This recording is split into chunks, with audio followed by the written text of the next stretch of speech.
નમસ્કાર, આપ જોઈ રહ્યા છો ન્યૂઝ 18 ગુજરાતી। હું છું સિદ્ધાર્થ ધોળકિયા। સુરતમાં કોંગ્રેસને વધુ એક ફટકો।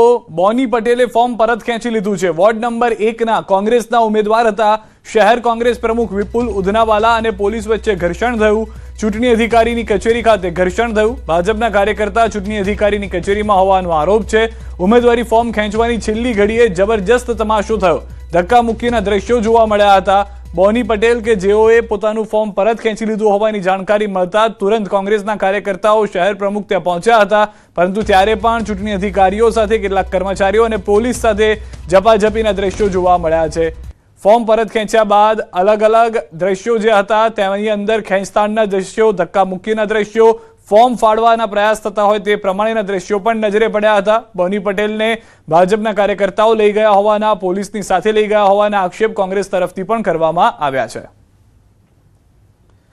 તો ફોર્મ પરત ખેંચ્યા બાદ બોની પટેલનો ગોળ ગોળ જવાબ।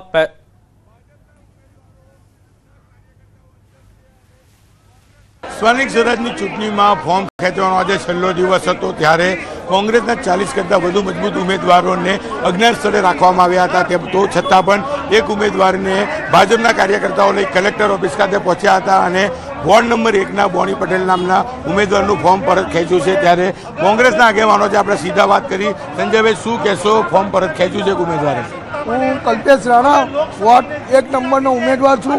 મારી પેનલમાંથી બોની જગદીશભાઈ પટેલે ફોર્મ ખેંચ્યું છે। આજે કલેક્ટર કચેરીએ ઘરે બીજેપીની અને પોલીસની ટીમ કાલ રાતથી જ એના ઘરે બેઠી હતી અને ધાક ધમકી આપવામાં આવતી હતી અને એને ધાક ધમકી અને માનસિક રીતે એટલો બધો હેરાન કરવામાં આવ્યો। એટલે આજે કલેક્ટર કચેરીએ 50 પોલીસ લઈને આજે એને ઉચકી લાવવામાં આવ્યો અને કલેક્ટર કચેરીએ એનું ફોર્મ ખેંચવામાં આવ્યું છે। બિલકુલ, શહેર પ્રમુખ વિપુલ ઉધનાવાલા પણ છે, આપણે સીધા એમની સાથે કરીએ। વિપુલભાઈ, તમને જાણકારી મળી, અહીંયા પહોંચ્યા, પહેલાં તો અડધો કલાક સુધી ઘર્ષણ થયું, તમને અંદર જ નહીં જવા દેવામાં આવ્યા। આ ભારતીય જનતા પાર્ટી દુનિયાની સૌથી શક્તિશાળી, ફાકા ફોજદારવાળી અને સૌથી તાકાતવાળી સરકાર આજે એક સામાન્ય મહાનગરપાલિકાનું ચૂંટણી પણ ફેસ નથી કરી શકતી। એ લોકો અમારા ઉમેદવાર જે નવો યુવાન ઉમેદવાર છે, ઓબીસી પછાત જાતિનો ઉમેદવાર, એના ઉપર જુલમ કરી અને એને અહીંયા એના ઘરેથી ફોર્મ ખેંચવા લઈ આવ્યા પોલીસના જોરે। મેં છેલ્લા કેટલાક દિવસથી કહું છું કે આ લોકો પોલીસના જોરે, પોલીસના બળથી અને એ લોકોની સરકારી મશીનરીથી લોકતંત્રને ખતમ કરી રહી છે। એક નાનું અમથું ઇલેક્શન હોય છે, એ ઇલેક્શન પણ એ લોકોથી નથી લડી શકાતું। એ ખેલદિલી નથી અને એ ખેલદિલી લોકશાહીની અંદર આ ખેલદિલી આ ભારતીય જનતા પાર્ટીમાં નથી। અગર કોંગ્રેસની સરકાર 60 વર્ષની અંદર આ રીતનું કર્યું હોત તો આજે ભારતીય જનતા પાર્ટીનો અમે વિરોધ પક્ષને સન્માન આપ્યું છે, એને હંમેશા ખેલદિલી લડવાની અમે મેદાન આપ્યું છે। પણ ભારતીય જનતા પાર્ટીએ આ લોકશાહીની હત્યા કરી છે, લોકોના મતની હત્યા કરી છે, લોકોના વિશ્વાસની હત્યા કરી રહી છે અને કોંગ્રેસ આજે પણ લોકશાહીની અંદર વિશ્વાસ રાખે છે, લોકશાહીની અંદર જ જીવશે અને લોકોનો મત લઈને જીતશે અને આ લોકોને બતાવશે કે લોકશાહી કોને કહેવાય। તો ફોર્મ પરત ખેંચ્યા બાદ બોની પટેલનો ગોળ ગોળ જવાબ। પહેલા કહ્યું ફેમિલી પ્રોબ્લેમના કારણે ફોર્મ પરત ખેંચ્યું, બાદમાં કહ્યું કાર્યકરો જોડે મગજમારી થતા પરત ખેંચ્યું ફોર્મ। ભાજપના ઇશારે ફોર્મ પરત ખેંચવાનો કર્યો ઇનકાર।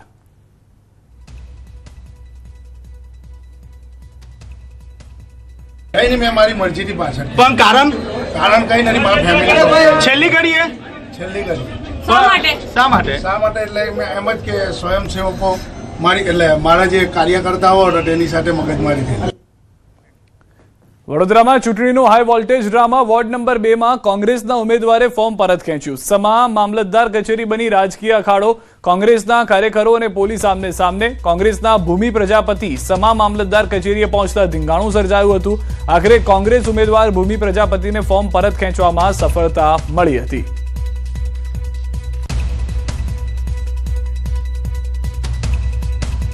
મને કોઈની ધાક ધમકી નથી, મને કોઈનો દબાણ નથી, કશું નથી। મેં મારી પોતાની અંગત થોડી પ્રોબ્લેમના લીધે પાછું મારી જાતે ખેંચ્યું। વોર્ડ નંબર 1 માંથી 2 અપક્ષ ઉમેદવારોએ ફોર્મ પરત ખેંચ્યા છે। એક છે નજીમ ખાન નબી આલમ પઠાણ અને બીજા છે પટેલ ગૌરાંગ દિલીપભાઈ। વોર્ડ નંબર 2 માંથી પ્રજાપતિ ભૂમિ કાંતિભાઈ એ પોતાનું ઉમેદવારી પત્ર પરત ખેંચ્યું। તો એ સમયના દ્રશ્યો પણ આપ જોઈ રહ્યા છો કે જ્યારે કોંગ્રેસના ઉમેદવાર ફોર્મ પરત ખેંચવા આવી રહ્યા હતા એ સમયે કોંગ્રેસના કાર્યકર્તાઓમાં કઈ રીતનો રોષ હતો, કારણ કે તેઓનું કહેવું હતું કે અમે આ લોકો માટે મત માંગવા જઈએ છીએ, આ લોકો માટે અમે પ્રયાસ કરી રહ્યા છીએ કે કોંગ્રેસને જીતાડીએ, પરંતુ તેઓ પોતાના અંતિમ દિવસની અંદર અંતિમ સમયમાં ફોર્મ પરત ખેંચી રહ્યા છે। દ્રશ્યો પણ આપ જોશો તો એક તો લિફ્ટમાં પણ કેટલાક લોકો ફસાઈ ગયા હતા, કારણ કે સંખ્યા જે કેપેસિટી હતી તેની કરતાં વધારે લિફ્ટમાં ઘૂસી ગયા। 2 માળની વચ્ચોવચ્ચ લિફ્ટ ફસાઈ જાય છે, ઉમેદવારોને એક પછી એક હાથ પકડી અને બહાર કરવા પડી રહ્યા છે। પોલીસ કર્મચારીઓ પણ તેમની સાથે લિફ્ટમાં હતા કે જેઓ પણ ફસાઈ જાય છે, ત્યારબાદ જેવા તેઓ બહાર આવે છે, પહોંચે છે ફોર્મ પરત ખેંચવા માટે ઓફિસમાં, ત્યારે જાળી બંધ કરી દેવામાં આવે છે કોંગ્રેસના કાર્યકર્તાઓ દ્વારા। તેઓનું ફક્ત એક જ વાત કહેવી હતી કે આ ઉમેદવારો કે જે લોકોને છેલ્લી ઘડીએ બ્રહ્મજ્ઞાન થયું છે તેઓનું એ બ્રહ્મજ્ઞાન ક્યાંથી આવ્યું તે તેઓને જાણવું હતું કે કેમ છેલ્લી ઘડીએ યાદ આવ્યું કે હવે ચૂંટણી નહીં લડી શકાય। કોંગ્રેસે જેમના પર ભરોસો કરી, પાર્ટીના કાર્યકર્તાઓએ જેમના પર ભરોસો કરી પ્રચાર પ્રસાર કર્યો તેનું શું? હજી તો શરૂઆત થઈ હતી યુદ્ધની અને તે પહેલા જ તેઓએ હથિયાર નીચે નાખી દીધા। તો રાજકોટમાં ગોંડલમાં પણ સ્થાનિક સ્વરાજની ચૂંટણીમાં ભાજપ કોંગ્રેસ વચ્ચે ઘર્ષણ। ગોંડલ તાલુકા સેવા સદન ખાતે ફોર્મ પરત ખેંચવાના અંતિમ દિવસે બબાલ થઈ। ભાજપ અને કોંગ્રેસના નેતાઓ વચ્ચે ભારે બોલાચાલીના દ્રશ્યો સર્જાયા। કોંગ્રેસના 7 જેટલા ઉમેદવારો એકાએક ફોર્મ પરત ખેંચ્યા। ભારે ખેંચતાણ વચ્ચે ભાજપના 12 ઉમેદવારો અત્યાર સુધી બિનહરીફ। કોંગ્રેસે સમગ્ર મામલે ડેપ્યુટી કલેક્ટરને રજૂઆત કરી। ભાજપ ડરાવી ધમકાવીને ફોર્મ પરત ખેંચાવતી હોવાનો દાવો કરવામાં આવ્યો હતો। તો રાજકોટના પણ આપ દ્રશ્યો જોઈ રહ્યા છો। વધુ માહિતી ન્યૂઝ 18 સંવાદદાતા હાર્દિક પાસેથી મેળવીશું। હાર્દિક, સમગ્ર ઘટના શું ઘટી હતી અને હજી પણ કોંગ્રેસમાં રોષ જોવા મળી રહ્યો છે? હજી સિદ્ધાર્થ, કોંગ્રેસના એકી સાથે 7 જેટલા ઉમેદવારો ફોર્મ પરત ખેંચી લેતા કોંગ્રેસી નેતાઓમાં આક્રોશ જોવા મળ્યો હતો અને જે ડેપ્યુટી કલેક્ટર છે તેમની કચેરી ખાતે ધસી ગયા હતા। આ સમયે જે કોંગ્રેસના નેતા છે યતીશ દેસાઈ અને જે ભાજપના નેતા છે પ્રફુલભાઈ ટોડિયા બંને વચ્ચે ઉગ્ર બોલાચાલી થઈ હતી અને સામસામે આક્ષેપબાજી થઈ હતી। આ મામલો એટલી હદે ઉગ્ર બન્યો હતો કે પોલીસે મધ્યસ્થી કરી અને બંને જે નેતાઓ છે તેમને દૂર કરવાની ફરજ પડી હતી।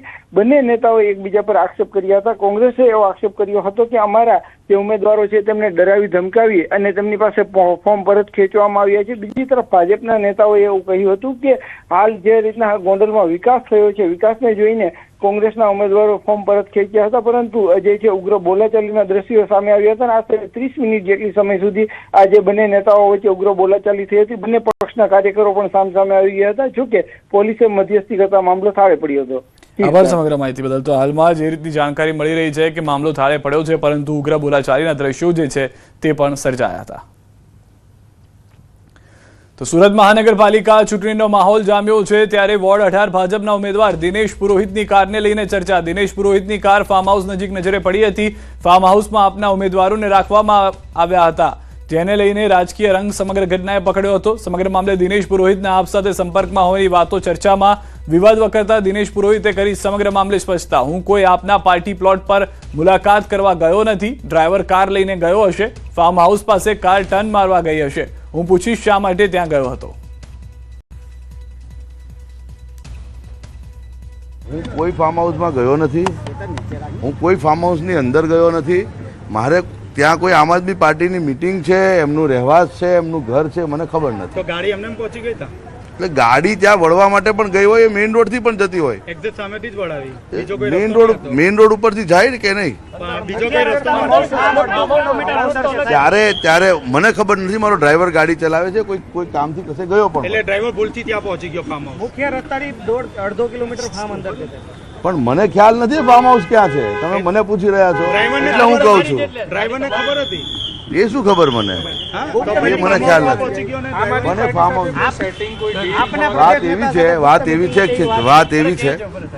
એવી છે કે છેલ્લા 5-7 દિવસથી જ્યારથી આમ આદમી પાર્ટીના ઉમેદવારો ડિક્લેર થયા છે, અમારા વોર્ડ વિસ્તારના જે 2-4-10 કાર્યકર્તાઓ હશે એમના, એઓ અમને સતત ફોન કરતા હોય કે અમને આ ઉમેદવારોથી નારાજગી છે, આ ઉમેદવારો યોગ્ય નથી, અમારે તમારી માટે અને તમારી પાર્ટી માટે કામ કરવું છે, અને એ લોકો અમને સંપર્ક કરતા હોય। એ સિવાય જે કાર્યકર્તાઓ સિવાય અમે કોઈને પણ સંપર્ક કર્યો નથી। તો ગાડીમાં 3 જણ બીજું કોણ બેઠું હતું? ગાડીની અંદર કોણ જણ બેઠું તે મને કેમ ખબર છે? હું એ ગાડીમાં નહોતો। એટલે ડ્રાઈવર પહેચાનમાં હશે આમ આદમી પાર્ટીના 3 લોકો કદાચ હોઈ શકે તો મારે એને પૂછવું જોઈએ। તો સ્થાનિક સ્વરાજની ચૂંટણીને લઈને મોટા સમાચાર. મતદાન પહેલા જ ભાજપનું મિશન બિનહરીફ, 300 થી વધુ બેઠકો બિનહરીફ થઈ હોવાનો અંદાજ છે. ચૂંટણી પહેલા ભાજપને આ મોટી સફળતા મળી છે. ભાજપના ઉમેદવારો થયા છે બિનહરીફ. ફોર્મ ચકાસણીના છેલ્લા દિવસે રાજકીય ડ્રામા યથાવત જોવા મળી રહ્યો છે. 300 થી વધુ બેઠકો જે છે તે બિનહરીફ ભાજપને થઈ હોવાની હાલમાં પ્રાથમિક જાણકારી છે. હજી થોડા સમયની અંદર ચિત્ર જે છે તે સ્પષ્ટ થઈ જશે.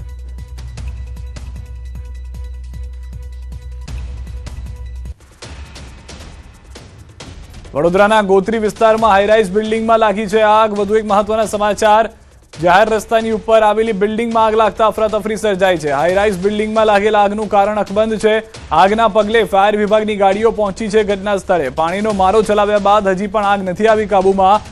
આગને પગલે મુખ્ય રસ્તા પર ટ્રાફિક જામના દ્રશ્યો જોવા મળી રહ્યા છે. હાઈરાઇઝ બિલ્ડિંગ આખી જાણે આગની ચપેટમાં આવી ગયો હોય તે પ્રમાણેના ગંભીર દ્રશ્યો જે જોવા મળી રહ્યા છે. પાણીનો મારો ચલાવવામાં આવી રહ્યો છે. રસ્તા ઉપર ટ્રાફિક જામના દ્રશ્યો પણ સર્જાઈ ગયા છે. વડોદરાની આ ગોત્રી હાઈરાઇઝ બિલ્ડિંગ છે કે જ્યાં આગળ આગના દ્રશ્યો જે છે તે પ્રાથમિક દ્રષ્ટિએ જોવા મળી રહ્યા છે તે પ્રમાણે ખૂબ જ ગંભીર જોવા મળી રહ્યા છે. શું પરિસ્થિતિ છે વધુ માહિતી ન્યૂઝ 18 સંવાદદાતા હાર્દિક પાસેથી મેળવીશું. હાર્દિક, કયા બિલ્ડિંગમાં આગ લાગી છે, શું છે હાલમાં આગને લઈને પરિસ્થિતિ? બિલકુલ, જો ગોત્રી વિસ્તારની હેરિસ 2 નામની આ બિલ્ડિંગ છે અને કોઈ અગમ્ય કારણોસર આ બિલ્ડિંગમાં આગ લાગવાની ઘટના ઘટી હતી. શરૂઆતમાં નાની આગ હતી, પરંતુ જોતજોતામાં આગે વિકરાળ સ્વરૂપ ધારણ કરી લીધું અને ફાયર બ્રિગેડ દ્વારા મેજર કોલ જાહેર કરવામાં આવ્યો છે અને મોટા ભાગના ફાયર ફાઈટરો જે છે તે ઘટના સ્થળ પર પહોંચ્યા છે અને અફરાતફરીનો માહોલ સર્જાયો છે. કેટલાક લોકોના રેસ્ક્યુ કર્યા હોવાની માહિતી પણ અત્યારે પ્રાપ્ત થઈ રહી છે. અને બીજી મહત્વપૂર્ણ વાત કરીએ તો આગના પગલે જે છે તે ટ્રાફિક જામના દ્રશ્યો સર્જાયા હતા. એટલે સ્થાનિક પોલીસ ઘટના સ્થળે પહોંચી છે અને પોલીસ દ્વારા પણ જે સ્થળ પર નિયંત્રણ જે છે તે લાવવાના પ્રયત્ન કરવામાં આવી રહ્યા છે. અત્યારે તો જે ફાયર બ્રિગેડ છે તેમની પ્રાથમિકતા એ છે કે કઈ મોટી જાનહાનિ ન થાય અને આગને વહેલી તકે કાબૂમાં લેવાય એ પ્રયત્નો સતત અત્યારે ચાલુ છે અને ફાયર બ્રિગેડ દ્વારા આ પાણીનો મારો જે છે તે ચલાવવામાં આવી રહ્યો છે. સિદ્ધાર્થ, હાર્દિક, આ કમર્શિયલ બિલ્ડિંગ હોવાને કારણે ઓફિસીસ પણ ઘણી બધી હશે તેવું પણ માનવામાં આવી રહ્યું છે. ભૌગોલિક રીતે કઈ રીતની પરિસ્થિતિ છે? બિલકુલ, જો ભૌગોલિક સ્થિતિ આમાં ખૂબ જ મહત્વપૂર્ણ સાબિત થશે, કારણ કે અત્યારે આપણે જે પ્રકારના દ્રશ્યો જોઈ રહ્યા છે એ દ્રશ્યો જે છે ચોંકાવનારા પણ કહી શકાય અને ડરાવના પણ કહી શકાય. કારણ કે આપણે જોઈ શકાય છે કે બીજા ત્રીજા માળથી લગાવીને ઉપર સુધી આગ જે છે તે પ્રસરી ગઈ છે. અને મેં કીધું પ્રમાણે કે શરૂઆતમાં આગનું સ્વરૂપ નાનું હતું, પરંતુ જોતજોતામાં આગ જે છે તે બિલ્ડિંગમાં પ્રસરી રહી હોય ત્યાં પ્રકારની સ્થિતિ જે છે તે સર્જાય છે. અને કોમર્શિયલ આખી બિલ્ડિંગ છે એટલે કર્મચારીઓ પણ ત્યાં કામ કરતા હશે. એટલે અત્યારે ફાયર બ્રિગેડ દ્વારા ચોક્કસ કોઈ આંકડો આપવામાં નથી આવ્યો, પરંતુ કેટલા લોકોના રેસ્ક્યુ કરાયા, કેવી રીતે રેસ્ક્યુ કરાયા એ તમામ અત્યારે તપાસનો વિષય છે. બીજી મહત્વપૂર્ણ વાત છે કે કોમર્શિયલ બિલ્ડિંગ હતું તો ત્યાં કોઈ ઇમરજન્સી એક્ઝિટ હતું કે કેમ, અથવા તો પછી ફાયર સેફ્ટીની કોઈ પણ જાતની સુવિધા હતી કે કેમ, એ તમામ પાસાઓની ચકાસણી જે છે તે ફાયર બ્રિગેડ દ્વારા કરાશે. પરંતુ હાલ પ્રાથમિકતા એ છે કે આગ વહેલી તકે કાબુમાં આવે અને કોઈ મોટી દુર્ઘટના જે છે તે ન ઘટે અને સ્થિતિ પર કાબુ મેળવી શકાય. જી આભાર હાર્દિક સમગ્ર માહિતી બદલ. તો હાલમાં કમર્શિયલ બિલ્ડિંગ હોવાની પ્રાથમિક જાણકારી છે. ફાયરની ગાડીઓ ઘટના સ્થળે છે. પાણીનો મારો ચલાવવામાં આવી રહ્યો છે. કેટલા લોકો ફસાયા છે, કેટલા સુરક્ષિત છે તે વિશે હજી સુધી સ્પષ્ટ આંકડો સામે નથી આવ્યો. કલોલ શહેરમાં ખૂની બંગલા 4 રસ્તા નજીક આવેલી જેપી કમર્શિયલમાં ભીષણ આગ લાગવાની ઘટના સામે આવી છે. શહેરના હાર્દ સમાન ગણાતા કમર્શિયલ કોમ્પ્લેક્સમાં આગ લાગતા અફરાતફરી મચી ગઈ હતી. ઘટનાની જાણ થતાં ફાયર વિભાગની ગાડીઓ ઘટના સ્થળે પહોંચી ગઈ હતી. 4 જેટલી ગાડીઓ તાત્કાલિક સ્થળ પર પહોંચી આગ પર કાબુ મેળવવાનો પ્રયાસ શરૂ કર્યો. પ્રાથમિક માહિતી મુજબ શોપિંગના બીજા માળે આવેલ બેટરીની દુકાનમાં આગ લાગી હોવાની આશંકા વ્યક્ત કરવામાં આવી રહી છે. જોકે આગ લાગવાનું ચોક્કસ કારણ હજુ અકબંધ છે. સુરત મહાનગરપાલિકા ચૂંટણીમાં કોંગ્રેસને વધુ એક ફટકો પડ્યો છે. વોર્ડ નંબર 18 કોંગ્રેસના ઉમેદવાર સંજય રામનંદીએ ફોર્મ પરત ખેંચી લીધું છે. આજે સુરત મનપા ચૂંટણીમાં કુલ 3 ઉમેદવારોએ ફોર્મ પરત ખેંચ્યા છે. ભૂપેન્દ્ર છગન પટેલ, બોની પટેલે ઉમેદવારો સાથે ફોર્મ પરત ખેંચી લીધું છે અને હવે વોર્ડ નંબર 18 કોંગ્રેસના ઉમેદવાર સંજય રામનંદીએ પણ ઉમેદવારી પરત કરી હોવાની જાણકારી મળી રહી છે. તો હાલમાં 3 જેટલા ઉમેદવારો જે ફક્ત આજના દિવસમાં જે છેલ્લી સમયે હતી ફોર્મ પરત ખેંચવાના તે સમયગાળા દરમિયાન ફોર્મ પરત ખેંચ્યા છે. તો સૂત્રાપાડા ઉમેદવારી ફોર્મ ખેંચવા મામલે રમખાણ. ગોરખમઢી તાલુકા પંચાયત બેઠકને લઈને ભાજપ, કોંગ્રેસ અને આપ વચ્ચે ઝપાઝપી. ઉમેદવાર ફોર્મ ખેંચવા જતા ઝપાઝપીના દ્રશ્યો સર્જાયા. આપ ઉમેદવાર દક્ષા બાંભણિયાના ફોર્મને લઈને વિવાદ થયો છે. દક્ષા બાંભણિયાની ખોટી સહી કરી ફોર્મ ખેંચવાની અરજી થયાનો દાવો. આપના નેતાઓએ દ્વારા દક્ષાબહેનને રૂબરૂ લઈને પહોંચ્યા. ઉમેદવારને જતા રોકવાના પ્રયાસ થતા હોવાનો આરોપ. કોંગ્રેસના ઉમેદવાર વીરાભાઈ વંશ ભાજપ આગેવાનો સાથે ફોર્મ ખેંચવા પહોંચ્યા. સૂત્રાપાડા કોંગ્રેસ પ્રમુખ અને અન્ય કોંગ્રેસના નેતાઓ હતા હાજર. કોંગ્રેસ નેતાઓ અને ઉમેદવારો જોઈ પરત ફરતા જોવા મળ્યા હતા. ભાજપ નેતાઓએ તેમને પકડીને એક તરફ ખેંચી જતા ધક્કામુક્કી થઈ હતી. વધુ માહિતી ન્યૂઝ 18 સંવાદદાતા દિનેશ પાસેથી મેળવીશું. દિનેશ, આજનો દિવસ સૂત્રાપાડામાં પણ ખૂબ જ ઉથલપાથલ વાળો જોવા મળ્યો છે. કોંગ્રેસ હોય આપ હોય કે ભાજપ? જી બિલકુલ સિદ્ધાર્થ, ખાસ કરીને જ્યારે આજે ફોર્મ ખેંચવાનો છેલ્લો દિવસ હતો અને છેલ્લા દિવસને લઈને ભાજપ, આમ આદમી અને કોંગ્રેસ ત્રણેય છે તેમાં ખેંચતાણ જોવા મળી હતી. ખાસ કરીને ગીર સોમનાથ જિલ્લાના સૂત્રાપાડા પંથકની અંદર કે જ્યાં આગળ એકમાત્ર ગોરખમાઢી તાલુકા પંચાયતની બેઠકમાં જ આ ત્રણેય પાર્ટીઓ વચ્ચે ઝપાઝપી થઈ છે તેમના દ્રશ્યો પણ સામે આવ્યા છે. ખાસ કરીને આ બેઠક ઉપર આપ અને કોંગ્રેસના જે બંને ઉમેદવારો છે તેમના એકબીજાના ફોર્મ ક્યાંક રદ કરવાનો તો ક્યાંક ફોર્મ પરત ખેંચવાને લઈને જે આ ઝપાઝપી છે તે થઈ હોય તેવું સામે આવી રહ્યું છે.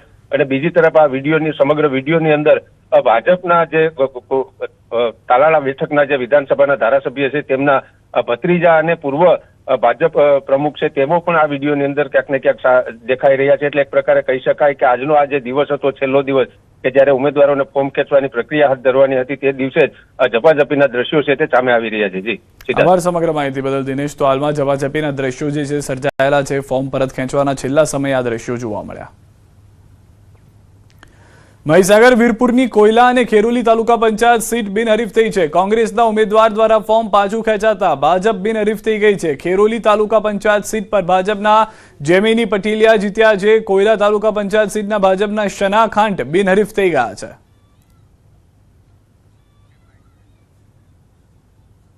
વીરપુર તાલુકાના 10 કોયલા સીટ ઉપર જ્યારે મને મેન્ડેટ આપી ભારતીય જનતા પાર્ટીના ઉમેદવાર તરીકે નિયુક્ત કર્યો તો આજરોજ કોયલા 10 ઉપર મને બિનહરીફ થતા ભારતીય જનતા પાર્ટીનો ખૂબ ખૂબ આભાર માની. મહીસાગરમાં કોંગ્રેસનું મિશન અજ્ઞાત કોઠંબા સીટના ઉમેદવારોને લઈને જવાયા. ફોર્મ પરત ખેંચવાની પ્રક્રિયા બાદ પરત બોલાવાશે. જે3 બોર સીટના ઉમેદવારને હાઈજેક કર્યાનો આરોપ છે. કોઠંબા તાલુકાના ઉમેદવારોને તોડવાનો થયો પ્રયાસ. મહીસાગર જિલ્લા યુવા કોંગ્રેસ દ્વારા થયા આક્ષેપ.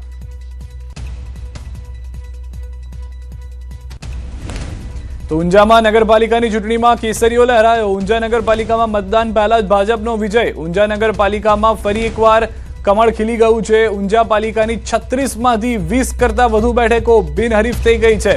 મતદાન યોજાય તે પહેલા જ ભાજપે બહુમતીના આંકડાને પાર કરી દીધો છે. થોડી વારમાં સમગ્ર મામલે સત્તાવાર જાહેરાત થશે. કુલ 36 જે બેઠકો હતી તેમાંથી 20થી વધુ જીતી લીધી હોવાની જાણકારી છે. એટલે કે જે બહુમતનો આંકડો 19નો હતો તે તો ભાજપે બિનહરીફ થઈ અને મેળવી લીધો છે. હવે બાકીની જે બેઠકો છે તેના પર ચૂંટણી થશે, મતદાન થશે. પરંતુ જે પેનલ જીતીને આવ્યું છે, બિનહરીફ થઈને આવ્યું છે, તેના કારણે જે પાલિકા છે તે ભાજપના ફાળે ગઈ છે. ઊંઝા નગરપાલિકાથી આ સમાચાર મળી રહ્યા છે. ઊંઝા નગરપાલિકાની 36 સીટો પૈકી 22 સીટો આજે બિનહરીફ જાહેર થશે અને બાકીની તમામ સીટો 36 સીટો ઉપર ભારતીય જનતા પક્ષના ઉમેદવારો વિજેતા થશે એવો અમને સંપૂર્ણ વિશ્વાસ છે. અને એ રીતે ઊંઝા તાલુકામાં બધી જ સીટો ઉપર ભાજપનો ભગવો લહેરાશે એવો અમને વિશ્વાસ છે. દાહોદ નગરપાલિકા વોર્ડ નંબર 2 ના ભાજપના ઉમેદવાર દર્શિત જગમોહન દિવાકર બિનહરીફ થયા છે. દાહોદ નગરપાલિકા વોર્ડ નંબર 2 ના કોંગ્રેસના ઉમેદવાર રિતેશ યાદવ દ્વારા ફોર્મ ખેંચ્યું. વોર્ડ નંબર 2 માંથી 4 કોંગ્રેસ અને 4 ભાજપના ઉમેદવારોએ કરી હતી ઉમેદવારી. નગરપાલિકાના 9 વોર્ડ માટે 36 બેઠક પર જામશે જંગ. કચ્છના વાગડ વિસ્તારમાં તાલુકા અને જિલ્લા પંચાયતની સીટ બિનહરીફ. તાલુકા પંચાયત અને જિલ્લા પંચાયતની કેટલીક સીટો બિનહરીફ જાહેર કરવામાં આવી છે. નાની ચિરાઈ જિલ્લા પંચાયત સીટ તેમજ અન્ય તાલુકા પંચાયત સીટો બિનહરીફ થઈ છે. મોટી ચિરાઈ, મોગર અને ચોપડવા તાલુકા પંચાયત સીટો પણ બિનહરીફ જાહેર કરાઈ છે. આ તમામ સીટો ભાજપના પક્ષે બિનહરીફ થતા લોકચાહનાનો સ્પષ્ટ સંદેશો મળ્યો. વિરેન્દ્રસિંહ જાડેજાના વિકાસ કામો અને સર્વ સમાજ સાથે જોડાણને કારણે સફળતા મળી. રાજ્ય અને કેન્દ્ર સરકારના વિકાસ કાર્યોને કારણે મતદારમાં ભારે સંતોષ જોવા મળી રહ્યા હોવાના દાવા છે. ગીર સોમનાથથી સમાચાર. ઉના પાલિકામાં ભાજપ અને આપ વચ્ચે ટક્કર. અત્યાર સુધીમાં 8 બેઠકો પર ભાજપ બિનહરીફ જાહેર થઈ છે. કુલ 80 ફોર્મમાંથી 17 ફોર્મ અમાન્ય હતા. આજે 4 ફોર્મ પરત ખેંચાયા. હવે 28 બેઠકો પર ભાજપ અને આપ વચ્ચે સીધી ટક્કર થશે. કોંગ્રેસના માત્ર એક ઉમેદવારે ફોર્મ ભર્યું હતું, જે અમાન્ય થયું હતું. વોર્ડ નંબર 2 સિવાય તમામ 8 વોર્ડમાં મતદાન પ્રક્રિયા યોજાશે.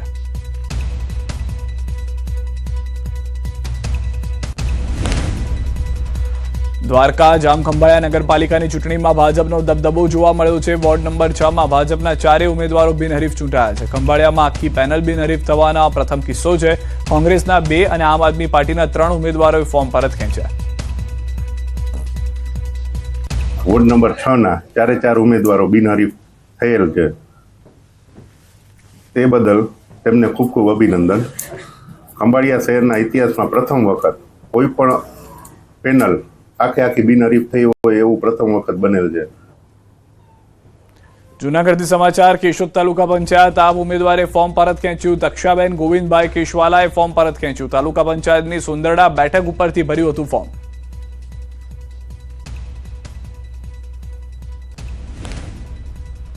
તો રાજકોટ જેતપુરમાં આમ આદમી પાર્ટીને ઝટકો. આપના પેઢલા બેઠકના ઉમેદવારે ફોર્મ પરત ખેંચ્યું. રાજેશ કોટડિયાએ ફોર્મ પરત ખેંચ્યું. પાર્ટીમાં ન્યાય થતો હોવાનું કારણ ધરી ફોર્મ પરત ખેંચ્યું. ઉમેદવારોને મેન્ડેટ ન આપ્યાનો આક્ષેપ.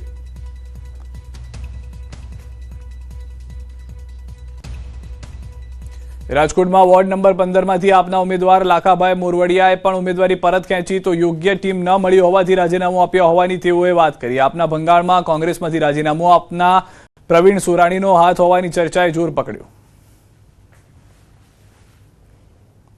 સમાચારોમાં અત્યારે બસ આટલું જ. આપ જોતા રહો ન્યૂઝ 18 ગુજરાતી.